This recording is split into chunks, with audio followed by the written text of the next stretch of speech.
September 21 तारिख महालय अमावास्या दिन एही वर्षर शेष सूर्य पराग पड़ाकू जाउछि। एही सूर्य पराग दिन 6 गोटी राशि भाग्य फिटिबो एवं एही राशि भाग्य लोक माने भाग्य तो फिटिबो धनवान मध्य हेबे। एही 6 गोटी राशि व्यक्ति माने खास करी खुशी हो जातु कारण रही जाइथिबा काम मध्य बनिबो, भाग्य फिटिबो, धन मध्य आसीबो, न होउथिबा काम मध्य आपण मानकर हेइ जिवो। जहा चाहिबे आपण माने आपण मानकु मिलिबो एवं आपण माने सबुठ बेसी खुशी हेबे। तेणु एही दिन रे आपण जहा भी प्रतिकार करूछंती से प्रतिकार निहाती भाबरे आपनकु भल फल मध्य देई थाए। तेणु करी एही राशि व्यक्ति माने सबुठ बेसी खुशी हेबे एवं मिठा बांटिबाकू मध्य प्रस्तुत होई रुहंतु। तेणुकरी आपणकर रही जाइथिबा काम हेबो। एही दिन रे प्रभाव मध्य अधिक पड़ी थाए। तेणुकरी जो व्यक्ति मानकर भाग्य फिटुची तेणुकरी सेमानक उपरे सूर्य ग्रहणर प्रभाव बहुत भल भाबरे पड़िबो एवं किछि लोकंकर उपरे प्रभाव भल पड़िबो नाही, मध्यम धरणर पड़िबो। तो जो 6टी राशिंकर भाग्य फिटुची से माने खुशी हेबे एवं टिके मध्ये सतर्कता अवलंबन करिवे। किछिटा जिनिस को आपण माने निहाती मध्य पालिबे, जहा द्वारा कि आपणकर एही पाटटी फिटी गले आपणकर सब प्रकार सुख शांति मिल जिवो। नमस्कार सांग माने, जय जगन्नाथ। किछि अकुहा कथा चैनल को आपण माने को स्वागत जनाउछि। दर्शक बंधु, मनीष जीवन रे सबुठ बेसी कष्ट देई थाए जोठी अभाव दारिद्र्य एवं सब प्रकार दुख थाए। तो सही दुख अभाव दारिद्र्य सही जिंस जदि आपणकर हटि जिवो ताहाले आपणक जीवन रे सुख आ शांति सबु आसीबो। माँ लक्ष्मी सेही मानक उपरे शांति थांती एवं खुशी मध्य थांती। लक्ष्मी जहा को उपरे शांति रुहंती, खुशी रुहंती, धनर कम हुए नहीं, चाकरी बाकरी अभाव रुहे नहीं, बेपार वाणिज्य रे कम हुए नहीं एवं सुख शांति रे मध्य कम हुए नहीं। तेणु करी आपण माने सूर्य पराग दिन एही राशिर व्यक्ति विशेष माने खास करी किछिटा राशिर पराग एवं ग्रहण रे किछिटा राशि उपरे प्रभाव पड़ी थाए एवं सेही मानकर भाग्य फिटी थाए। जेपरि चंद्र ग्रहणर प्रभाव किछि राशिंक उपरे पड़िथिला एवं सेमानकर भाग्य मध्य वर्ष सारा भल रहिबो, सेहीपरि सूर्य परागर प्रभाव मध्य किछि राशि को ऊपर पड़िबो, जोथिपाई कि सेमानक जीवन में उन्नति मध्य हबो। तो चलंतु जानिबा, किंतु ता पूर्वरु सबुबले आपण माने मन रखिथिबे ग्रहण एवं सूर्य पराग एई सबु दिन गुड़िक बहुत खास होता है एवं ए वर्षर शेष सूर्य पराग पड़ुअछि एवं महालय अमावास्या दिन ही पड़ुअछि। जो दिन अमावास्या रहुछि, सूर्य पराग रहुछि एवं महालय रहुछि, तीनोटी जिनिस रहुछि। तेणु करी एही वर्षर सबु जिनिस बहुत खास, किछि लोकन पई बहुत भल, किछि लोकन पई मध्यम धरणर एवं सेही जिनिस आपण मानक जीवन रे मध्य प्रभाव पकेइबो। पराग समय रे किछि प्रतिकार कले से प्रतिकार आमको बहुत लाभवान करिथाए एवं आमको बहुत कार्य रे मध्य लागिथाए। सेहीपरि सूर्य पराग जो दिन लागिबो सेही समय रे आपण माने कोन करिवे, समस्त को एटा करिपारिबे। समस्ते खाली 6टी राशि न 12टी राशि लोक मध्य करिपारिबे, जेपरि कि आपणको जीवनर नकारात्मक जो चिंताधारा एवं नकारात्मक प्रभाव कटिबो। सूर्य पराग जेतबळे लागिबो, गोटे नडिया आपण माने नेबे, घरर समस्त सदस्य को मुंडरे से नडियाटी छुआइबे एवं से नडियाटी के आपण माने रखिबे। सूर्य पराग सरीजिब जेतबळे ता परदिन आपण मंदिर को जिबे, मंदिर रे से नडियाटी पूजारी नना को देई देबे, जहा द्वारा कि आपण पूरा सदस्यंकर जेते जहार जो प्रकार असुविधा आपण जो नडियाटी छुआइले तांकर से नडिया भितरे रहिला सेटा मंदिर रे दान कर देई कि आसीबे पूजारी नना को। तो सेही परि आपणकर प्रभाव खराब प्रभाव कटि जिवो एवं भल प्रभाव आसीबो। सूर्य पराग दिन भूल रे भी एमिति किछि काम करिवे नाही, जोंथि पाई कि आपण को ही भोगिबा को पड़िबो कि आमे जणा अजणातारे किछि काम करि दै थाउ, जोंथि पाई कि आमरी जीवन रे सेटा भोगिबा को पड़ी थाए।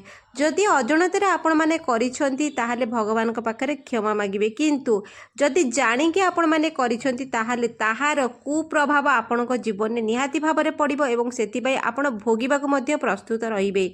सूर्य पराग दिन आपण माने कौनसी प्रकार आमिष भोजन करिवे नाही। ग्रहण सूर्य पराग ये सब दिन मानक आमिष भोजन करा जाए नाही। हांडी छाड़र जेतबळे सूर्य पराग लागिबो तार 12 घंटा पूर्व हांडी छाड़ मध्य होइथाए। तो हांडी छाड़ जेतबळे होइजिबो ता पूर्वरु आपण रंधन कार्य सारी देइथिबे, किंतु କୌଣସି ପ୍ରକାର ଆମିଷ ଭୋଜନ ଏବଂ ମଦ ମାଂସ ଏଇସବୁ କରିବେ ନାହିଁ। ଆପଣ ସତର୍କତା ରହିବେ କାରଣ ଏହି ଦିନମାନିକ ବହୁତ ଖାସ୍ ହୋଇଥାଏ। ଏହି ଦିନ ଦୟା କରିକିରି ଚୁଟି କାଟିବେ ନାହିଁ, ନଖ କାଟିବେ ନାହିଁ ଏବଂ ତୈଳ ମଧ୍ୟ ଆପଣ ଲଗାଇବେ ନାହିଁ। ଏଇଟା ମନେ କରନ୍ତୁ, ଧ୍ୟାନରେ ରଖନ୍ତୁ। ଛୋଟ ପିଲା ହେଉ, ବଡ଼ ମଣିଷ ହେଉ, ଯିଏ ବି ହେଉ, ତୈଳ ବିଲକୁଲ ବି ଲଗାଇବେ ନାହିଁ।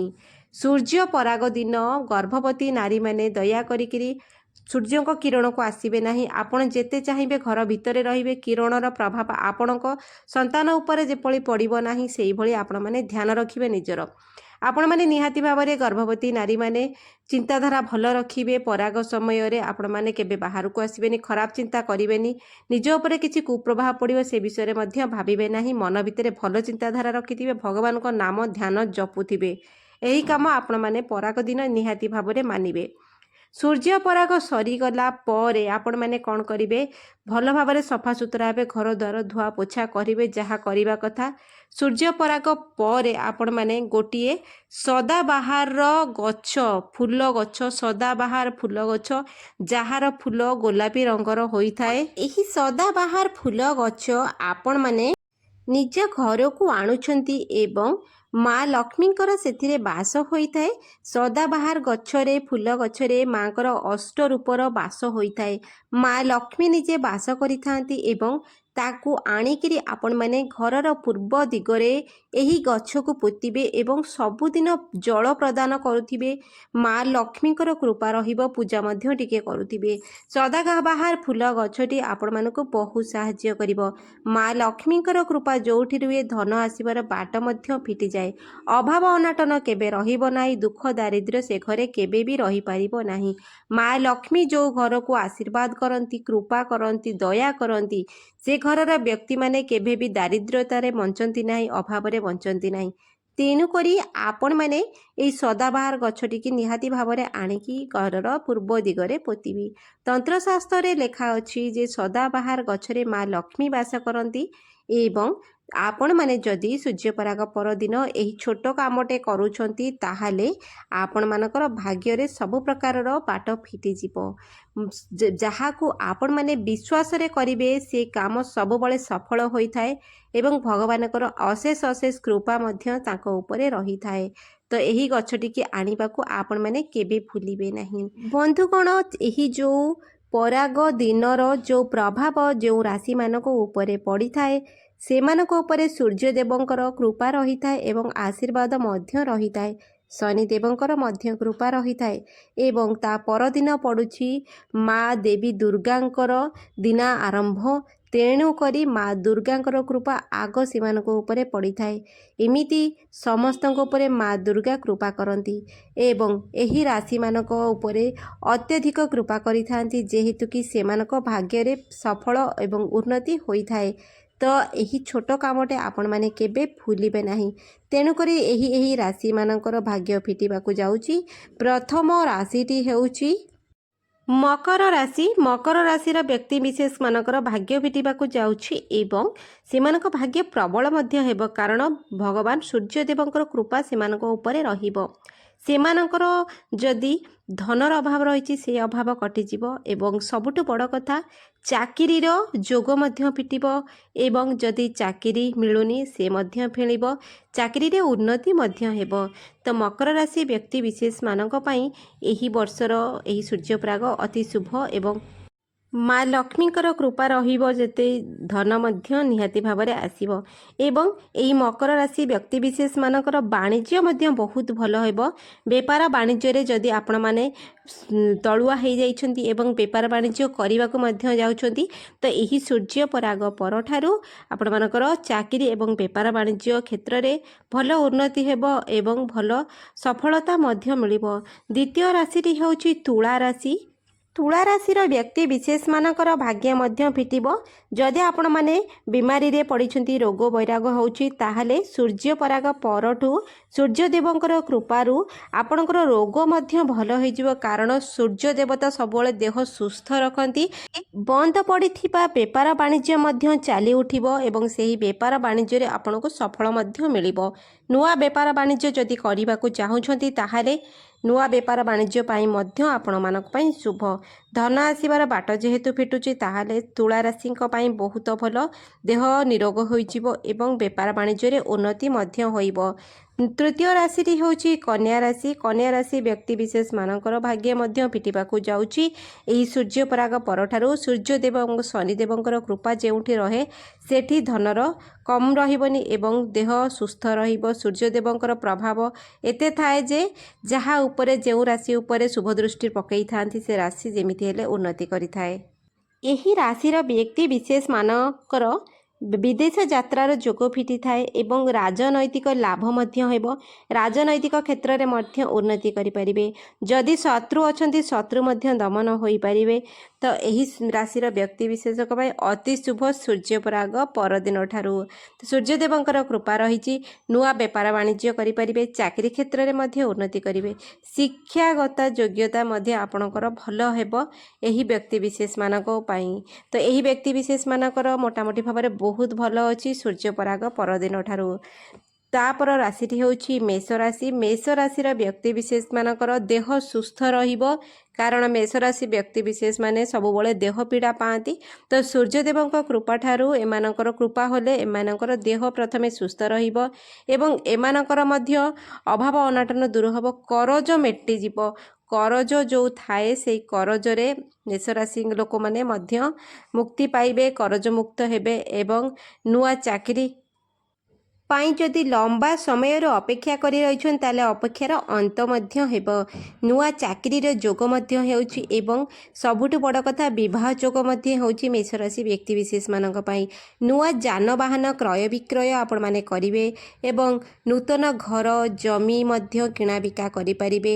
ଜମି କିଣାର ଯୋଗ ମଧ୍ୟ ହେଉଛି।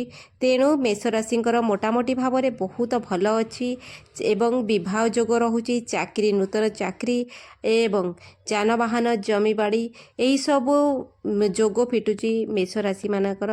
ଏବଂ ଆଗାମୀ ରାଶିଟି ହେଉଛି ସିଂହ ରାଶି। ସିଂହ ରାଶି ବ୍ୟକ୍ତିବିଶେଷ ମାନଙ୍କ ପାଇଁ ମଧ୍ୟ ବହୁତ ଭଲ ରହୁଛି। ବହୁତ ଦିନରୁ ଅପେକ୍ଷାର ଯେଉଁ କାମ ପାଇଁ ଅପେକ୍ଷା କରିଥିବେ ସେ କାମ ମଧ୍ୟ ତାଙ୍କର ହେବ ଏବଂ ଅଟକି ଯାଇଥିବା ପଇସା ମଧ୍ୟ ଆପଣମାନଙ୍କର ଫେରି ଆସିବ। କରଜ ମୁକ୍ତ ମଧ୍ୟ ରହିବେ। ଯେଉଁ କର୍ମ କରିବାକୁ ଯାଉଛନ୍ତି ସେ କର୍ମରେ ସଫଳତା ମଧ୍ୟ ମିଳିବ। ତ ମୋଟାମୋଟି ଭାବରେ ସିଂହ ରାଶିର ବି ମଧ୍ୟ ଭଲ ଅଛି ଏବଂ ସେମାନଙ୍କର ଭଗବାନ ସୂର୍ଯ୍ୟଦେବଙ୍କର କୃପା ମଧ୍ୟ ସେମାନଙ୍କ ଉପରେ ଅଛି। ତ ସିଂହ ରାଶି ବ୍ୟକ୍ତିବିଶେଷ ମାନଙ୍କୁ କାମରେ ସଫଳତା ନିହାତି ଭାବରେ ମିଳିବ। ଆଗାମୀ ରାଶିଟି ହେଉଛି କୁମ୍ଭ ରାଶି। କୁମ୍ଭ ରାଶିଙ୍କର ପ୍ରବଳ ଭାଗ୍ୟ ଫିଟୁଛି ତେଣୁକରି ମା ଲକ୍ଷ୍ମୀଙ୍କର ଅଶେଷ ଅଶେଷ କୃପା ରହୁଛି ସେମାନଙ୍କ ଉପରେ। କୁମ୍ଭ ରାଶି ବ୍ୟକ୍ତି ବିଶେଷକର ଯଦି ବେରୋଜଗାର ଅଛନ୍ତି ତାହେଲେ ରୋଜଗାରକ୍ଷମ ହେବେ। ମନ ଲାଖି ଚାକିରି ମଧ୍ୟ ମିଳିବ। ବେପାରରେ ମଧ୍ୟ ଆଗକୁ ସେମାନେ ବଢ଼ିବେ। ତେଣୁ କୁମ୍ଭ ରାଶିଙ୍କର ଯାହା ଇଚ୍ଛା ସେମାନେ ସେଇଆ ହିଁ କରିବେ। କୁମ୍ଭ ରାଶିଙ୍କର ଉପରେ ମା ଲକ୍ଷ୍ମୀଙ୍କର ଟିକେ ବହୁତ ପ୍ରକାରର ମା ଲକ୍ଷ୍ମୀଙ୍କର କୃପା ରହୁଛି। ତେଣୁକରି ଧନ ଆସିବାର ବାଟ ମଧ୍ୟ ଫିଟିବ ଏବଂ ଚାକିରିରେ ପ୍ରମୋସନ ହେବାର ସୁଯୋଗ ବହୁତ ପ୍ରକାରର ଅଛି। ଯଦି ଚାକିରି କରୁଛନ୍ତି ତାହେଲେ ଚାକିରିରେ ସୁଯୋଗ ଅଛି ପ୍ରମୋସନ ହେବାର। କର୍ମ ଯଦି ବେରୋଜଗାର ଅଛନ୍ତି ତାହେଲେ କିଛିଟା କର୍ମ ପାଇଁ ଆପଣ ମଧ୍ୟ ମନ ବଳେଇବେ ଏବଂ ସେ କର୍ମରେ ସଫଳତା ମଧ୍ୟ ପାଇବେ। ଏହିପରି ଥିଲା ଏହି ରାଶିମାନଙ୍କର ଯୋଗ। ଏହି ସୂର୍ଯ୍ୟ ପରାଗ ସମସ୍ତଙ୍କ ପାଇଁ ଭଲ। ଆପଣମାନେ ଟିକେ ଧ୍ୟାନ ଏବଂ ସତର୍କ ସହିତ ପାଳନ କରିବେ। ଯଦି ସୂର୍ଯ୍ୟ ପରାଗ 12ଟି ରାଶି ପାଇଁ ମଧ୍ୟ ସବୁବେଳେ ଭଲ ରହିବ। ତେବେ ବନ୍ଧୁଗଣ ଭିଡ଼ିଓଟି ଯଦି ଭଲ ଲାଗିଲା ଦୟା କରିକିରି ସେୟାର କରିବେ ଏବଂ ଚ୍ୟାନେଲରେ ଯଦି ନୂଆ ଥିବେ ଦୟା କରିକିରି ସବସ୍କ୍ରାଇବ୍ କରିବେ। ଚାଲନ୍ତୁ ଦେଖା ହେବା ଆଗାମୀ ଭିଡ଼ିଓରେ। ଧନ୍ୟବାଦ। ଜୟ ଜଗନ୍ନାଥ।